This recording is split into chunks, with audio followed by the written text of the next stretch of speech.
So you do sometimes get up in the morning and think, well, today's the day. I just cannot continue living like this.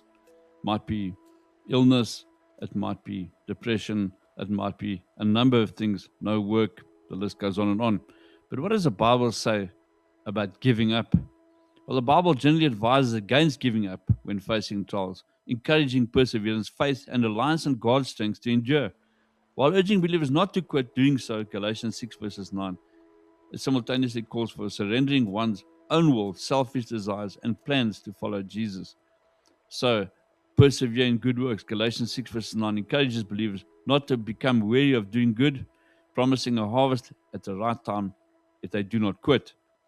So when feeling weak, believers are reminded that God provides strength and His grace is sufficient for them. 2 Corinthians 12 verses 9 and Isaiah 40 verses 29. Joshua 1 verses 9 urges courage, reminding believers that God is with them wherever they go. Trials are temporary and the endurance leads to a reward, often described as a crown of life we see in James 1 verses 12. The Bible teaches that in 1 Corinthians 10 verses 13, it promises God will not allow temptation to be one what one can bear. And biblical giving up, surrender. Instead of quitting in despair, the Bible calls for surrendering selfish ambition and control to God.